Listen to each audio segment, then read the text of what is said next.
یہ بھائی کہتے ہیں میرا سوال یہ ہے کہ نماز جنازہ کا کیا طریقہ ہے اور کیا نماز جنازہ میں سورہ فاتحہ کی تلاوت بھی ہونا ضروری ہے؟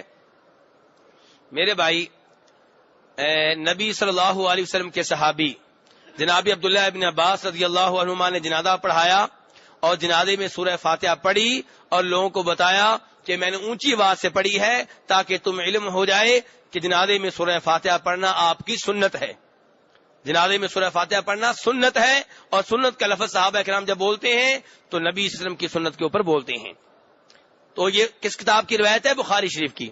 ایسے ہی نسائی شریف کی روایت ہے، ابو امامہ رضی اللہ عنہ سے، وہ بھی روایت کرتے ہیں کہ آپ نے جنازہ پڑھا اور اس میں سورہ فاتحہ پڑھی. اس لیے میرے بھائی، پہلی تکبیر کے بعد امام بھی مقتدی بھی سب سورہ فاتحہ پڑھیں گے. دوسری تکبیر کے بعد امام اور مقتدی درود شریف پڑھیں گے، اور سب سے بہتر درود وہ ہے جو اللہ کے رسول نے سکھایا ہے، جسے درود ابراہیمی کہتے ہیں، جو آپ تشہد میں پڑھتے ہیں. اور تیسری تکبیر کے بعد امام اور مقتدی میت کے لیے دعائیں کریں گے تاکہ اس کی بخشش کا سامان پیدا ہو. اور چوتھی تکبیر کے بعد امام صاحب سلام پھیر دیں گے. یہ ہے جنازے کا طریقہ. سلام ایک سائڈ پہ بھی پھیرنا جائز ہے، دونوں سائڈ پہ بھی پھیرنا جائز ہے، لیکن ایک سائڈ پہ سلام پھیرنے کی احادیث زیادہ واضح ہیں.